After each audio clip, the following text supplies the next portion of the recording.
કેશોદ તાલુકાના મઢડા અને પાડોદર ગામની સીમા આવેલા ખેતી વિસ્તારોમાં ગેરકાયદેસર રીતે બાંધવામાં આવેલા પાડા હવે ખેડૂતો માટે માથાના દુખાવા સમાન બની ગયા છે। જ્યાં મઢડા ગામમાં 26 જેટલા ખાતેદાર ખેડૂતો દ્વારા જિલ્લા કલેક્ટરને લેખિત રજૂઆત કરવામાં આવી અને કેટલાક ખેડૂતો દ્વારા પોતાના ખેતરોમાં ઊંચા પાડાઓ બાંધી દેવાતા વરસાદી પાણીનો કુદરતી પ્રવાહ સંપૂર્ણપણે અટકી ગયો છે। કેશોદ તાલુકાના મઢડા ગામમાં પાણીની મોટી પાયે સમસ્યા છે। અમારે 3 મહિના પાણી ભર્યું રહે છે અને વાવેતર કંઈ થતા નથી। એને પારાને હિસાબે કશું રવિ પાક સિવાય કંઈ થતું નથી। એ પણ હમું કરવીને રસ્તા ધોવાઈ જાય, ખેતરું ધોવાઈ જાય। પારાનું જેમ બને એમ નિકાલ આવે તો અમારી રોજી રોટી છીનવાઈ ગઈ છે આ પારાને હિસાબે। તો જેમ બને એમ સરકારશ્રીને અમે અરજી કરીએ છીએ કે આમાં અમારો પ્રશ્નનો ઉકેલ જેમ બને એમ વહેલા આવે એવી અમારી નમ્ર વિનંતી। સ્થાનિક વહીવટી તંત્ર દ્વારા સ્થળ તપાસ દરમિયાન પણ એ હકીકત સામે આવી હતી કે પાડાના કારણે પૂર્વથી પશ્ચિમ તરફ વહેતું વરસાદી પાણી અટકી ગયું છે। પરિણામે મઢડા ગામના ખેડૂતોના ખેતરોમાં પાણી ભરાઈ જવાના કારણે કપાસ, મગફળી સહિતના ખરીફ પાકોને ભારે નુકસાન થયું છે। અને આજે પાડોદરના પારાના હિસાબે અમારી હજારો વીઘા જમીન પડતર પડે છે। અટાણે જળબંબાકાર છે, દરિયા બેટ દરિયાને પાણી ભર્યું છે। અત્યારે આ 3 વર્ષે માગણી છે। કલેક્ટરે આજ 25 દિવસથી ઓર્ડર કર્યો છતાં તંત્ર કોઈ ધ્યાન દેતું નથી અને ઘરથી બારોબાર નીકળાય એ પોઝિશન છે નહીં। પાણી ભર્યું છે, ખેતી માટે અટાણે જેનો આધાર છે આખો પારા બંધ છે એની હિસાબે કોઈને ખેતી થાય એમ નથી। મુશ્કેલીમાં અત્યારે જવા આવવાનો તો પ્રોબ્લેમ પૂરો છે અને પાણી ભર્યું તમે જોઈ શકો, અટાણે જોઈ લો છે। અમારી માગણી પારા હટી જાય એ જ માગણી છે તો અમે વાડીએ જઈ શકીએ। ખેડૂતને આપઘાત કરવા છે કારો નથી। ફરિયાદને ગંભીરતાથી લઈને જિલ્લા કલેક્ટર યોગેશ ચૌધરી દ્વારા વિવાદાસ્પદ અને ગેરકાયદેસર પાડાને 15 દિવસમાં સ્વૈચ્છિક રીતે દૂર કરવાનો આદેશ આપવામાં આવ્યો હતો। આ સાથે જ સ્પષ્ટ ચેતવણી પણ આપવામાં આવી હતી જો સમય મર્યાદામાં પાડા દૂર નહીં કરવામાં આવે તો પ્રાંત અધિકારી મારફતે કાર્યવાહી કરીને પાડાઓ દૂર કરવામાં આવશે અને તેનો ખર્ચ જવાબદાર લોકો પાસેથી વસૂલ કરવામાં આવશે। ગામના અમે ખાતેદારો થઈ બધા નાના ખેડૂતો તમે જોવો છે 5 વીઘા 10 વીઘા આ બધીને આગળ પારા છે એના હિસાબે આ પાણી સતત ભર્યું રહે। ઉપરવા વરસાદ થયો એટલે આ પાણી આવીને રોકાઈ ગયું, કુદરતી પાણી રોકેલું છે જે આવે ઉપરવાથી।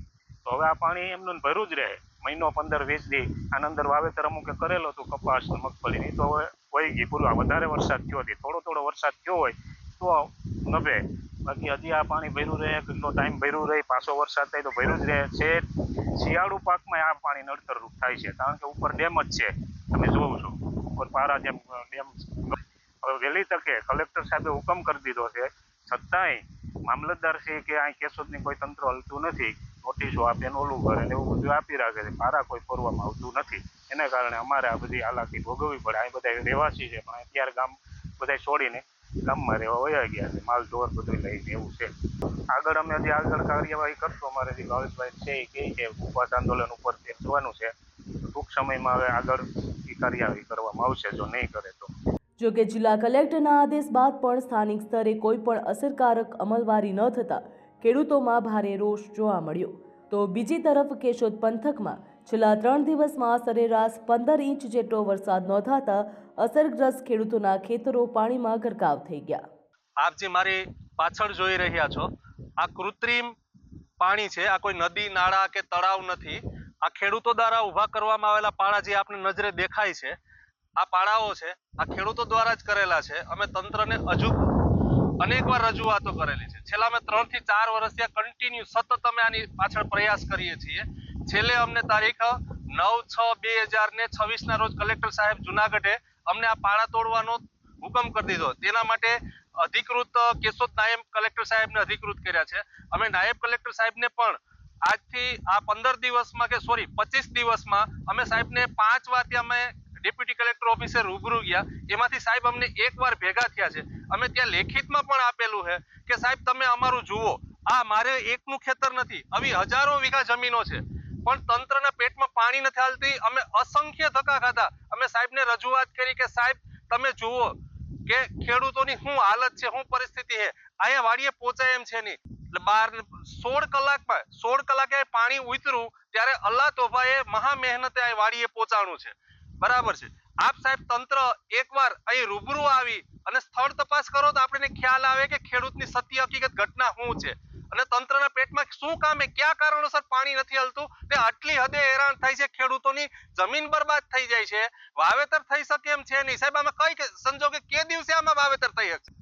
અમારી માંગણી એ છે કે આ પાડાઓ છે જે બાંધાવેલા ખેડૂતો દ્વારા ઊભા કરેલા છે, આને તંત્ર દ્વારા તાત્કાલિક તોડવામાં આવે. સમયસર અને સારા વરસાદના કારણે આ વર્ષે ખેડૂતોને સારો પાક મળવાની આશા હતી, પરંતુ ગેરકાયદેસર પાળાના કારણે અને ખેડૂતોની આશા ઉપર પાણી ફરી વળ્યું.